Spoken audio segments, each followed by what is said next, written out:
Hello.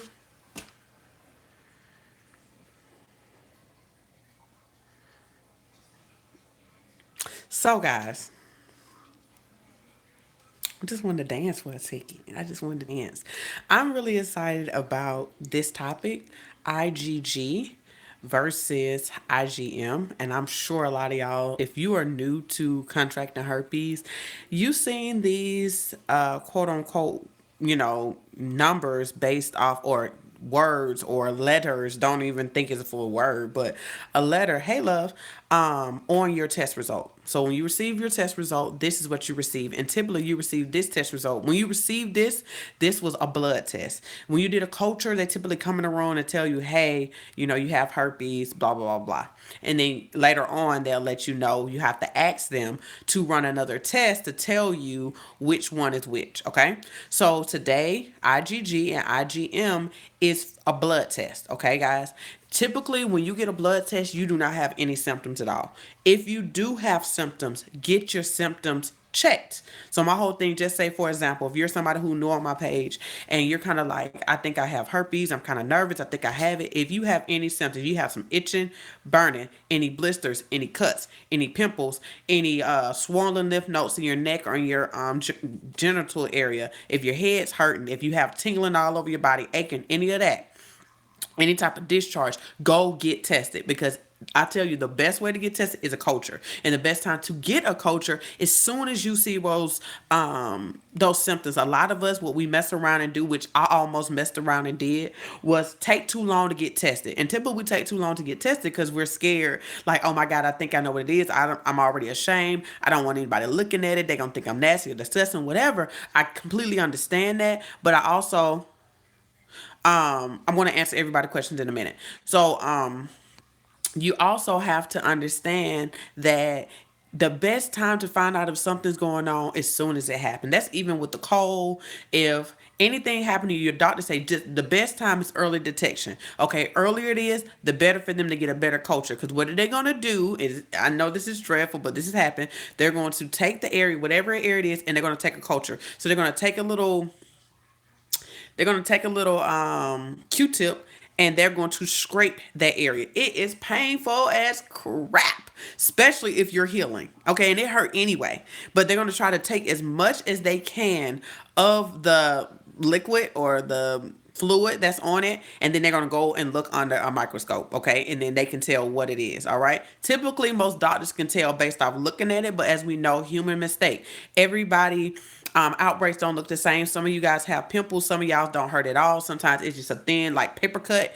And they're gonna be like, oh, it's nothing. You just cut yourself. Your underwear may be too tight or you scratched yourself too, something like that. So my whole thing is don't always go off based off what your doctor tell you. Go off based off of swab it and tell me. And like I said, as soon as you see it, go ahead and get tested. And I know for people who, like, I didn't know that's what it was, don't beat yourself up, but most people don't because it's misdiagnosed a lot. All right, so go get tested. Test it, test it, and test it. As soon as you see it, get tested. Even if you're with a partner, friends, anything like that. If you're just on my page and you just want to educate your friends or you just thought I was interested, my whole thing is if you think you have something, get tested ASAP. Do not put it off. Thank God that herpes is not life threatening, but certain things is gonorrhea, chlamydia, HIV is life threatening if you do not go get tested. Syphilis, um, hep C, B, and A, all of them are life threatening. Okay. So with that being said, guys, it's very, very important that early detection is the best detection. Okay. So make sure you get tested when you see things. And this even for my individuals who went to go test it, got tested, the test came back negative, and you keep having outbreaks, quote unquote. When you have that next outbreak, or if you having one now, go get tested now because it's going to be more accurate than that blood test. And you want to know why it's going to be more accurate? I'm about to tell you in a minute. Okay. So my whole thing is I wrote a couple of notes. I know my stuff, but I needed to write some stuff down so I will not miss some things because y'all need to understand what these blood tests talk about. Half of y'all have no clue what you're reading. Okay. And I'm not going to lie. I know how to read it because I know what I'm looking for. I know what I'm reading. Plus, I think they purposely make the test results confusing so you don't understand. Number one, we're human beings. We're not doctors. We don't understand what you're talking about. All I need you to say is negative and positive. But as we know, when we look at those numbers, it says HSV, IgG or IgM, and it gives you a number. And then under it, it tells you two numbers. Basically, they give you an indication of what it is. So they give you two numbers. If it's under one, if it's under one is negative, if it's over 3.5 is up. So my whole thing that between that one and that three, you are false negative because for sure they don't know what it is. And if a lot is in between, you need to wait a little bit, next 2-3 weeks, and then go get tested again. And I'm sure if that happened to you, you're getting a false negative because it can say you're positive, it can say you're negative. Them numbers are vital. Don't let them tell you the numbers not important. Them numbers are very important. If you want to verify those numbers, go to American Sexual Association. They have all of that. Just look up herpes. And what I'm talking about, they told me. Okay, what I know is because of American Sexual Association. And as y'all know, I am an ambassador for them. So they have proper information when it comes to those numbers. Okay, so don't let them tell you, oh, the numbers don't matter. Yeah, they do. You have it or you don't. And a lot of y'all are kind of concerned about, oh, my numbers are really high, my numbers are really low. I'm about to explain to you what that all means to a certain extent, okay? So with the IgG, no, number one, the two tests is IgG and IgM, okay? They detect the antibody virus in the blood. I mean, um, antibodies, okay? Not in the blood. The thing about it, I want y'all to understand that the virus, it lies in your nervous system. So they're checking the antibodies out of the blood because, as you know, if something happens to your body is going like, hey, T cells, do your motherfucking job. So they gonna run to it and just try to do something about it. And as your blood rush can pick up the antibodies or what is attacking your body. So these tests are only looking for antibodies. So a lot of you guys always say, well, they say, you only have antibodies. When they say you only have antibodies, they're talking about you have the virus or you don't have the virus. Don't let them fool you to think, oh, you just have some antibodies. Antibodies mean the virus has been exposed to your body in some sort. Body to let you know if it's negative, and it's exposed to your body, you have positive. My whole thing, we're all exposed to a certain extent. Okay? You got to be exposed to a certain extent to kind of understand. All right? So if you're being exposed, that means, oh, you've been exposed to the virus. If they say you've been exposed to the virus, they're saying, okay, you've been exposed to the virus, but you're negative, or you've been exposed to the virus and you're positive. I don't really like when they say that because we're human beings. Most of us do not know anything about herpes. And saying you have the antibodies, you're exposed, and you have the antibodies don't mean a positive and negative. Okay, so I'm trying to tell y'all this is educating us all and educate everybody that come in contact. And I please share this because most people have no clue what they're talking about in the doctor's office, and they're not really gonna tell you no way. Some do. It is some great doctors out there, but everybody ain't doing their job. Truth be told. So when they say you're being exposed or you have the antibodies, they're saying, okay, herpes have been in your body. Period. It's been in your blood. Your body have chose to. You didn't have enough of it, or your body fought it off, and you're negative, or no, your body did not fight up, or you was exposed for a long period of time, and boom, now you have it. Okay, so it's not in the blood, y'all. It's only the blood test is to determine if you have the antibodies in your blood. The virus is in your nervous system, which is like located on your spine. Okay, and I'm sure if you have herpes, we have all those in the nervous system. All right. So, for example, so the IgG appears sooner after infection. Okay, and stay in the blood forever. And then the IgM is actually the first antibody that appears after infection, and it may disappear. Okay, I want to say it again. IgG appears soon after infection in the blood for life, okay, or forever. And the IgM is actually the first antibody that appears after infection and may disappear. Okay, so thing about it is you need to know which one is best to get. The best test to get is the IgG. Okay, it is. But one thing your doctor is going to do is, I'm going to tell y'all why IG is better, but this is the reason why they choose IgM. They choose IgM because half of us have no clue who we got it from. We don't know if it was this last guy. We don't know if it was this last girl. We don't know if it was somebody in the past. We don't know any of that. So they choose an IgM because it's actually the first antibody after infection. So their whole thing is, okay, they probably just has been exposed. We're not sure. So we're going to do IgM. Because if they just been exposed, IgM is the best. It's going to show right off. But it do not last long. It don't stay, okay? That's another reason why IgM is not good. Also, IgM do not determine your type. So a lot of y'all go to test it, and you may contact me. You say, believe I may say, oh, so what's your type? Type one, type one. I mean, type one or type two. And you know we had a whole conversation type one and type two. Go back to that video to learn more about that. But you like I don't know. I know you don't know. Typically, if you say you don't know, it's because I know in my mind that you got an IgM, and I will tell you to go back and get an IgG because you need to know. And you don't need to know, but you need to know, okay, what type do I have? But most importantly, you just need to know the site of infection, okay? Which you will only know if you have an outbreak. And then the thing about IgGM, it can cross with other types of herpes. If y'all don't know, it's 9 types of herpes that affects humans. Nine. So y'all thinking, oh, it's only 2 types of herpes. No, baby. No. If a lot of y'all don't know, shingles is herpes. You know, it's just a chickenpox virus. Okay. Have y'all realized we are all exposed by herpes by default because they give us the chickenpox virus, which is herpes? Interesting, right? So my whole thing is it can cross. So that's a little concern because it's picking, but it's not picking up what type of herpes. And that's not helping because you don't know what type. It can say you have herpes, but you can have shingles. Okay? And that's not good because that happens to some women. They had shingles through their pregnancy or they had shingles that come up. And shingles happen when it's on your back. Like little, and I will tell you, you will know you have shingles. That is not any joke, okay? You cannot lay down, you cannot sit down, you can't do anything. It's literally up your spine and on your bottom completely.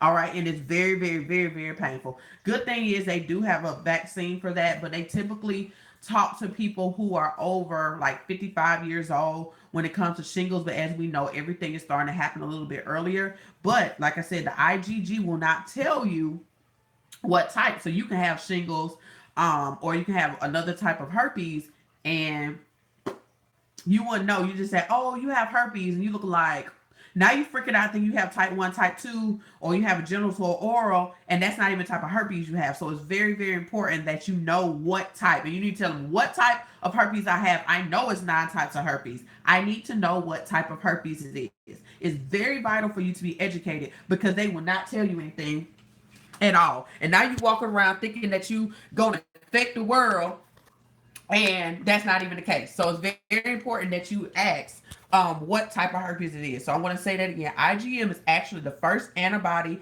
that appears after infection. So my whole thing, this is the one they like to choose because you come in and you say, oh my God, my partner told me they have herpes. So they're going to do the IgM because that'll let them know right off. Boom. Okay, this is early. If they never had this test before, and they'll ask you, have you ever been exposed to herpes before? Have you ever had a herpes test before? You're gonna say, oh yeah, I got tested for everything. As we know, tested for everything that included herpes all the time. And you'll say, no, I never had no outbreak. I never had this thing. And so they're gonna do the IgM because they're assuming this is your first time ever coming in contact with it. Blah blah blah. Boom. All right. IgM is the best test, but the only thing is a downside to IgG, and I'm going to tell that in a minute. So IgG appears soon after infection and stays in the blood forever. So my whole thing is, and they tell you that they cannot figure out if you had it for a long period of time. Quote unquote, no, they cannot. But the IgG will tell you something you think you will not know. So if you did the IgM and it says negative, okay, it's negative.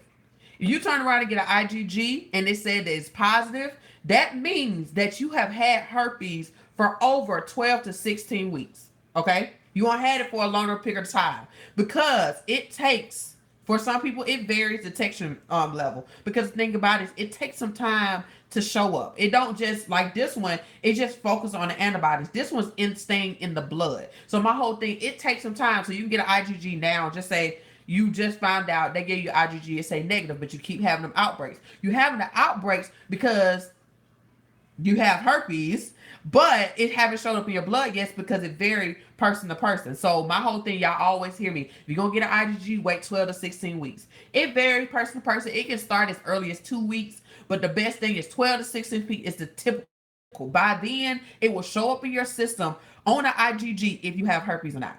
Okay? Any other time before that, it may or it may not. It varies person to person. Some people it's a few weeks. Some people it's 12 to 16 weeks. Some people it's longer than that. Why? I don't really know. It's just based off of you. Okay. They just made it clear. It's very person to person. Um, okay, so my whole thing is very important to say to think, okay, quote unquote. Most of us don't know where we got it from. But quote unquote, if you're a person who been with somebody, you knew your test results before, you go to get tested. Okay? You go get tested. It says you get an IgG, quote unquote, you get an IgG, and it says that you have herpes. Quote back. You don't just, okay, we're gonna act like you don't know. Okay? You don't know who gave it to you, but you go and get tested. And this happens to a lot of ladies that I talk to all the time. Okay? Quote unquote, you only had sex with a couple of people. I don't always say one because a lot of us are dating and things like that. Things like whatever, do you? Okay. But at the end of the day, just say you had sex with 3 guys within a 12 to 16 week period. Okay. You went to go get tested. It says positive. Go 12 to 16 weeks back. Okay. Whoever the 12 to 16 weeks are. And you need to talk to those 12 to 16 week guys because it's not, if it's an IgG, it's not those guys that you just had sex with yesterday. Okay, it could. It can't be because it's two. It takes 2 to 14 days for you to be exposed. Okay, 2 to 14 days for it to even, just say if you have an outbreak, it takes 2 to 14 days. It don't happen overnight. I'm sure y'all watch my video. And you're like, oh my god, you said you had an outbreak the next day. I already had herpes. I did not know that, so don't take that to heart, guys. I was telling y'all my story, and that's how I found out I had herpes. But it takes 2 to 14 days to even decide you're gonna have an outbreak. And sometimes you don't have one at all, okay? Or sometimes it's so mild that you don't even realize that's what's going on. Or you're having bacterial vaginosis on top of, or you got gonorrhea or chlamydia on top of it or something like that, and it's hidden because a lot of the symptoms are similar, except blisters or whatever. But if you don't have that and you just have the itching, burning, all that stuff, you'll get treated for one and don't get treated for the other. Okay, so with that being said, guys, that's a way for you kind of determine who you should talk to, especially if you got an IgG. Now, if it been a lot of people, it's kind of difficult to figure that out, and I would kind of tell you to leave it alone. Okay, leave it alone, leave it alone. But if you kind of know who you had sex within the 12 to 16 week period, for a fact, go back and say, hey, I need you to get tested. I got tested. You need to go get tested. Those dudes who are new, I will still say tell them because you don't know if you were shedding, you don't know if you were having an outbreak, you don't know any of that. So you need to make sure they go get tested. And I would tell them to go get an IgG. And then later on, after 12 to 16 weeks, after being exposed to you, 12 to 16 weeks, they need to go back to check again. And that means they cannot go out and have sex with nobody else.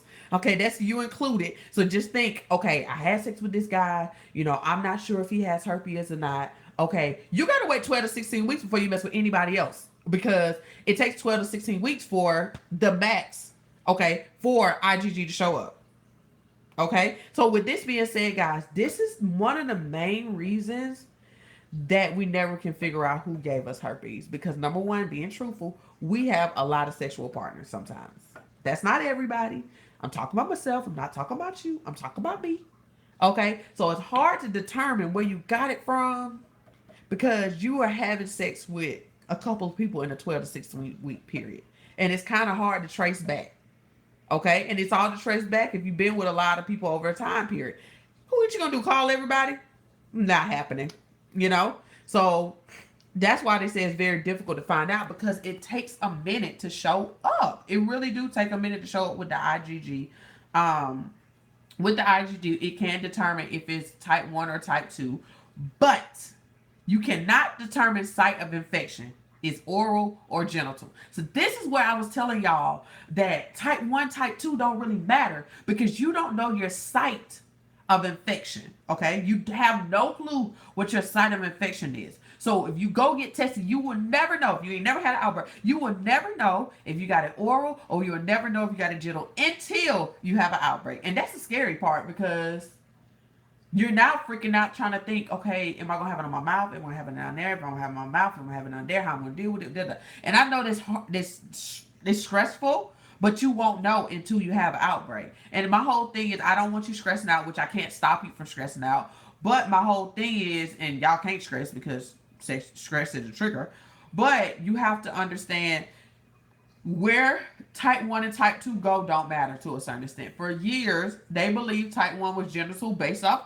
let's talk about it, based off of research. They realized that type 2 was only genital, and then they realized, oh, type 1 is oral. Then they learned that we do all types of stuff. So they realized, oh my God, the type 1 can go genital.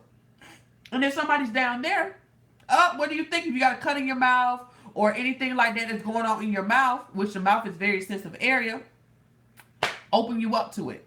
Okay? So my whole thing is site of entry, you will not know if you're going to get a blood test. Site of entry, you will not know going to get a blood test at all. And another thing is necessary to request tests, the test by name. So, for example, for you, if you're in a point right now where you're still having outbreaks, but your tests keep coming back negative, go in and say, hey, I want to get an IgG. Or I want to get God, the other one just slipped my mind. God, what's the name of it, y'all? I'm sorry. God, not IgM. Give me a minute. I'm sorry, it's Western something. It just slipped my mind. If you know what I'm talking about, please post it because I cannot think of the other word for crap in the word. I got a mental block. But I will post it here later for you guys to kind of know what I was talking about.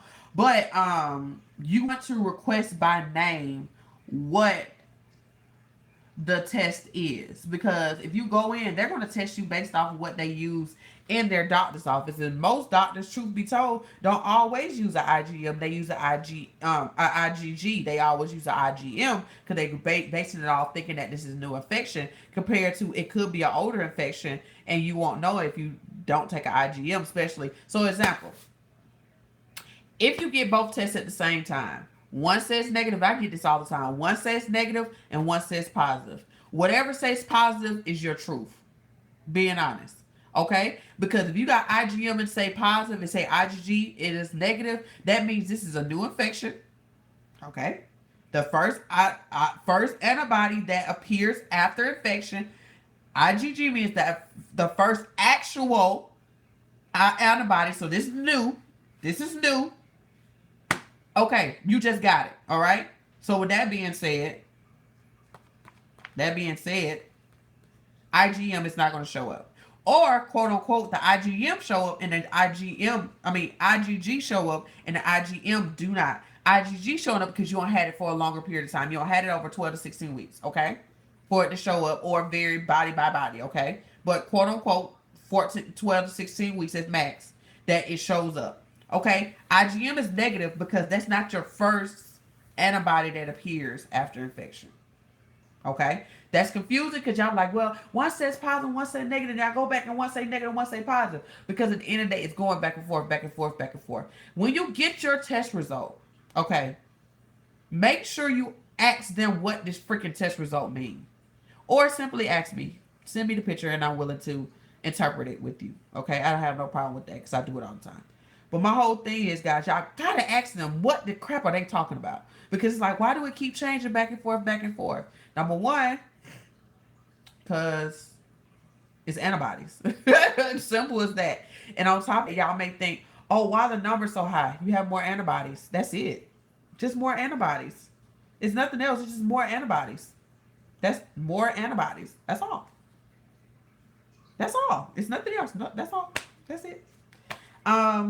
With that being said, guys, that is all the information I have. I hope this has blessed your soul, because it took me forever to learn this basic information, and I'm still learning as much as y'all do. And even just looking over the information and learning what they say. When you first read this, it is foreign. It doesn't make any sense. But a lot of the stuff I know now is just me having it for a long time, me talking to other people who have had it longer than me, who share information, people who went to a doctor who gave them more information. And what am I? I am the spokesperson. I am your reporter. And I come to you and I share the amazing information. So with that being said, guys, I am not the researcher behind all this information all the time. I get all this information for just talking to people, being around people, asking questions, things like that. And I learn this stuff from other people. And I just come as your reporter and I share this information.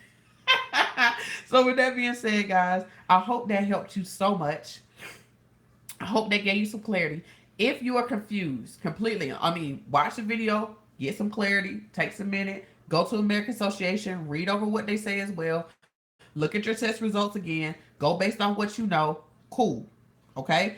If you're still confused, because some of these test results don't make no sense, okay, then have no problem. Send me an email, overcomingthestigma@gmail.com. Send me a picture of it. Put in your subject title, look over my test result and explain. Or the best thing I would say, send me a picture and then set up an appointment with me. Do a 20-minute appointment. It's only $20, y'all. And I will explain it to you. I'm not gonna lie, I do not want to type all this information out because it's a lot for you to understand over that, because typically we don't comprehend this because we don't know anything about it. So I would say send me the information, set up an appointment, boom. Then we can talk about it and I can explain it and I can answer any other questions or concerns that you may have while you went to the doctor. And if you want to go to the doctor again, I can set you up to say what you need to say. A lot of us set ourselves up for failure when we go to the doctor's office because we don't know what we're supposed to say. You cannot just say, oh, and especially if you already have herpes and you just want to get retested, don't go in there and say, I already got a test result. And they're going to tell you, well, whatever you see is what it is. Go in there and say, look, I think I was just exposed and I'm confused to if I have it or not. And can you test me with an IgG? Let them know that I know my information, but at least still ask, okay? But still go in like you're a little stupid. It sounds crazy, but to get service like you want, you gotta go in like you don't know anything, but know stuff, and you still answer them. But you gotta go in not telling them what your diagnosis is, because when you tell them what your diagnosis is, they don't want to deal with you. They don't want to deal with you. They want to brush you off and say, "Get out of my office. It's not that serious. You're driving this up the wall. You're acting like you're dying and you're not dying, and all this stuff like that." And they treat you kind of like standoffish, like, ugh, come on. They act so nonchalant. But if you go in there and act like, oh my God, I just found out, but I did some research and they said do an IgG. I said, can I do an IgG and an IgM? I'm not sure if I had it for a long period of time or been here for over 12 to 16 weeks. Go in like I was just a research geek, okay? And I just did research, but I don't know, okay? Type thing, and I tell you, get better results every time. Then go in there and say, well, I know I have herpes, and then like, well, if you know you have herpes, then what you here for? Okay? And I'm not gonna lie, false negatives are possible, guys. False negatives are possible. But if you keep going to, if you don't been to the doctor 2 or 3 times and it keep changing back and forth, then it's some truth in that test result. You do have it, okay? You do have it, all right? Leave it alone. You do have it. Leave it alone. Don't keep going to the doctor 30, 40 times and they keep saying the same thing. I know y'all kind of think like, well, the test is going back and forth, but clearly it's going back and forth because it's antibodies, y'all. It's antibodies. And if it's going back and forth, you just been exposed, but it's kind of like, okay, has she been? But now you're getting to a point where it's showing up on the IgG now. So it's like, okay, it's IgM is not showing up as much anymore, but it's starting to show up on the IgG. Then your antibodies get a little wah. And then again, it may show back up on the IgM, and then because you're probably messing with the same person, so you got to expose a little bit more to the antibodies, and then turn around and you go back again, and the IgG is real high, and then you go back again, and the IgG is real low, and you go back again, and it's real low. It's confusion, okay? It's a lot of confusion in it. But my whole thing is, guys, after 2 test results, leave it alone. If the tests keep coming back that you're positive, leave it alone. If you are having outbreaks, and you having outbreaks when you're stressed out, you having outbreaks around your menstrual cycle for the women, and guys, if you having this like unbearable itch, like in your pubical area, or it's anything on your penis or anything like that, I need you to go get tested because you probably have herpes. Just truth be told, it is not any other STD other than HPV, which is genital warts, that give you sores, guys. Truth, I'm being honest. It's only genital warts, okay? Outside of that, you're not getting any sores or anything like that from any other STD. Truth. So it'll be genital warts, which is HPV, or it will be herpes. So my whole thing is, guys, I really want to get on y'all about this. And we're going to have a little talk in a minute, me and the guys. Because, guys, y'all have to understand, most of you guys are asymptomatic. Y'all don't know y'all having outbreaks, or you have an outbreak that's so mild you don't know and you're brushing it off. And I need y'all to stop being scared when a girl come back and tell you she got something and you don't want to go get tested. We gonna have a real serious conversation, because guys are giving it out more than women are bringing it in. Okay, y'all are dishing it and we ain't bringing it. Truth be told, I'm being honest, most women are more at risk. Guys are more at risk of it giving it to passing it than women are to passing it.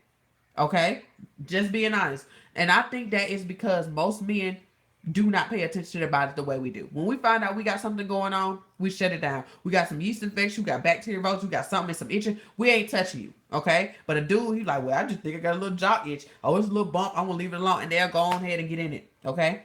So I believe that's the reason why men are at higher risk of giving it to women or transmitting it to women because they don't pay attention as much as we do as women. But me and guys, we're gonna have a serious conversation because I'm ready for y'all to take responsibility for your bodies. Um, Big time. It's time to take responsibility for your body. All right. So I hope that helped big time. Like I said, if you have test results and you're confused, send me the test results and then sign up for a session, which the information for the session will be below, which, and I will give y'all that. I don't know. Yeah. So that information is going to be below so y'all can do that. And I can also put it in the chat. And I'm about to open up the chat. If you want to be a part of a support group, women, let me know. I have my support group, men. I love y'all. We are open the doors for you guys. No, it's not for the women's group. Guys, I'm opening up a group for you guys so y'all have a group together. And soon enough, I want to open that group up when the guys are kind of cool, got that information together. We're going to make it co-ed. But until then, women, don't ask me about this co-ed group because it's not for you. This is for the men right now. I'm trying to get the men together because I have a lot of men that's starting to come to me looking for a support group. And my whole thing, it'd be great for y'all to be in there with other guys who understand, yes, it's going to be women as admins. But at the end of the day, y'all can look for our point of view because we're three women who have it as well. But y'all have people to talk to and understand it with because y'all struggling. And then I'm going to slowly let the women in because I don't want the women to outshine the men, which we always do typically. But I want y'all to get a lot of y'all questions answered, and then we can start mixing and mingling because it's gonna be a lot of how do men feel, how do females feel type thing after that. But I want the men to get help. So men, if you want to be in the new group, which is the Overcomers family, I'm excited. The Overcomers family, then send me a message on Facebook. The information below. Send me a friend request, and then send me a message saying, add me to the Overcomers family. And it's gonna be men for now. And ladies, I will give y'all the okay when me and the men got ourselves together. Okay, when we get them straight, get them the information they need because y'all are spoiled. Y'all get me all the time. Most of y'all are in my group, so you're spoiled. Let the men get a little spoiled too. Let them get the information they need, and then we'll introduce y'all to the men. Okay. So with that being said, y'all have that option there. If you need a private session with me, the 20-minute session, an hour session, disclosure session, anything, y'all know where to find me. The information below, so y'all can set up a session. Can't wait to talk to any of you guys. If you want to do coaching, guys, y'all know coaching is available. I don't want you to think you can't coach me. You can coach me for a whole month, or you can do it for 2 months, and I help you all the way through. We will determine what's going on with you, and week by week we'll talk. We'll set a time, and we'll talk. That's even for my internationals. With the coaching, we can talk over the phone if you desire, or I really like to do video chat, and that's for an hour and a half.